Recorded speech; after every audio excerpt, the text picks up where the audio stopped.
আমি হিন্দু ৰাষ্ট্ৰ দাবী সমিতিয়ে সজোৰে বাংলাদেশত হিন্দু লোকক আক্ৰমণ কৰা কাৰ্য অতি নিন্দনীয় আৰু পৈশাচিক বুলি আমি আখ্যা দিছোঁ যে হিন্দুৰ উপাসনাস্থলী ধ্বংস কৰা কাৰ্য অক্ষমনীয়। হিন্দুৰ ওপৰত যি প্ৰাণঘাতী আক্ৰমণ কৰিছে ইয়াক চৰকাৰৰ আৰু প্ৰশাসনে কঠোৰৰ পৰা কঠোৰভাৱে আচলতে দমন কৰিব লাগে। বাংলাদেশৰ প্ৰতিগৰাকী সংখ্যালঘু অবিভক্ত ভাৰতৰ ভূমিপুত্ৰ আৰু প্ৰতিজন ভাৰতীয়ৰ ভাতৃ। গতিকে এই ভাতৃবিৰোধ বা ভাতৃ সংঘাত আমি হিন্দু ৰাষ্ট্ৰ দাবী সমিতিয়ে কোনো কাৰণতে স্বীকাৰ কৰিব নোৱাৰোঁ। গতিকে ভাৰত চৰকাৰে বাংলাদেশৰ প্ৰতিজন সনাতনী হিন্দু বৌদ্ধ শিখসকলৰ সুৰক্ষা প্ৰদানৰ হেতু কঠোৰভাৱে আক্ৰমণকাৰীসকলক দমন কৰিব লাগে আৰু বাংলাদেশৰ সীমান্তৱৰ্তী অঞ্চলত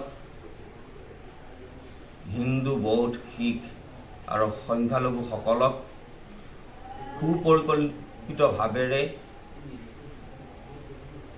এক দুৰ্গ তৈয়াৰ কৰি পুনৰ সংস্থাপন কৰিব লাগে। যিহেতু সকলো সনাতনী, গতিকে বিশেষকৈ ই অতি আচলতে পৰিতাপৰ বিষয়। সংখ্যালঘু হিচাপে হিন্দু শিখ বৌদ্ধসকলক যি শাস্তি প্ৰদান কৰিছে, ধৰ্মীয় গীত ভাঙি উপাস্য দেৱতাৰ প্ৰতিমূৰ্তি ভাঙি চুৰমাৰ কৰিছে, নাৰীসকলক নিৰ্যাতন কৰিছে, ওলোমাই ৰাখিছে, এই ইত্যাদি যি কাৰ্য ইয়াক কঠোৰভাৱে আচলতে দমন কৰিব লাগে। আজি বাংলাদেশত যিটো হৈছে, কালিলৈ যে অসমত নহ'ব তাৰ কোনো মানে নাই। ভাৰতৰ বিভিন্ন ৰাজ্যত ইয়াৰ আহিব, বিষবাষ্প আহিব। গতিকে আমি আগতো কৈছোঁ যে আমাৰ ভাৰত চৰকাৰে হিন্দুসকলৰ সুৰক্ষাৰ কাৰণে হিন্দুসকলক লৈ হিন্দু টাস্ক ফ'ৰ্চ গঠন কৰাৰ কথা উল্লেখ কৰিছিলোঁ। আজি বহুদিনৰ আগত আমি দাবী উত্থাপন কৰিছিলোঁ। গতিকে আজি বাংলাদেশৰ এই হিন্দু বৌদ্ধ শিখ সংখ্যালঘুসকলক সুৰক্ষিত কৰাৰ ক্ষেত্ৰত ভাৰত চৰকাৰ চকু মুদি বহি থাকিলে নহ'ব। কঠোৰভাৱে ইয়াক দমন কৰাৰ বাবে আমি হিন্দু ৰাষ্ট্ৰ দাবী সমিতিয়ে আমি আহ্বান জনাইছোঁ আৰু ইয়াক সুনিশ্চিতভাৱে সুপৰিকল্পিতভাৱে সুৰক্ষা প্ৰদান কৰিব বুলি আমি আশা ৰাখিছোঁ। আমি হিন্দু ৰাষ্ট্ৰ দাবী সমিতিয়ে সজোৰে বাংলাদেশত হিন্দু লোকক আক্ৰমণ কৰা কাৰ্য অতি নিন্দনীয় আৰু পৈশাচিক বুলি আমি আখ্যা দিছোঁ যে হিন্দুৰ উপাসনাস্থলী ধ্বংস কৰা কাৰ্য অক্ষমনীয়।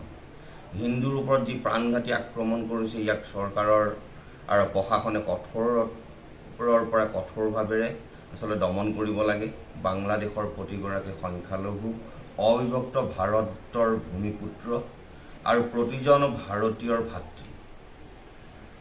গতিকে এই ভাতৃবিৰোধ বা ভাতৃ সংঘাত আমি হিন্দু ৰাষ্ট্ৰ দাবী সমিতিয়ে কোনো কাৰণতে স্বীকাৰ কৰিব নোৱাৰোঁ। গতিকে ভাৰত চৰকাৰে বাংলাদেশৰ প্ৰতিজন সনাতনী হিন্দু বৌদ্ধ শিখসকলৰ সুৰক্ষা প্ৰদানৰ হেতু কঠোৰভাৱে আক্ৰমণকাৰীসকলক দমন কৰিব লাগে আৰু বাংলাদেশৰ সীমান্তৱৰ্তী অঞ্চলত হিন্দু বৌদ্ধ শিখ আৰু সংখ্যালঘুসকলক সুপৰিকল্পিতভাৱে এক দুৰ্গ তৈয়াৰ কৰি পুনৰ সংস্থাপন কৰিব লাগে। যিহেতু সকলো সনাতনী, গতিকে বিশেষকৈ ই অতি আচলতে পৰিতাপৰ বিষয়। সংখ্যালঘু হিচাপে হিন্দু শিখ বৌদ্ধসকলক যি শাস্তি প্ৰদান কৰিছে, ধৰ্মীয় গীত ভাঙি উপাস্য দেৱতাৰ প্ৰতিমূৰ্তি ভাঙি চুৰমাৰ কৰিছে, নাৰীসকলক নিৰ্যাতন কৰিছে, ওলোমাই ৰাখিছে, এই ইত্যাদি যি কাৰ্য ইয়াক কঠোৰভাৱে আচলতে দমন কৰিব লাগে। আজি বাংলাদেশত যিটো হৈছে, কালিলৈ যে অসমত নহ'ব তাৰ কোনো মানে নাই। ভাৰতৰ বিভিন্ন ৰাজ্যত ইয়াৰ আহিব, বিষবাষ্প আহিব। গতিকে আমি আগতো কৈছোঁ যে আমাৰ ভাৰত চৰকাৰে হিন্দুসকলৰ সুৰক্ষাৰ কাৰণে হিন্দুসকলক লৈ হিন্দু টাস্ক ফ'ৰ্চ গঠন কৰাৰ কথা উল্লেখ কৰিছিলোঁ। আজি বহুদিনৰ আগত আমি দাবী উত্থাপন কৰিছিলোঁ।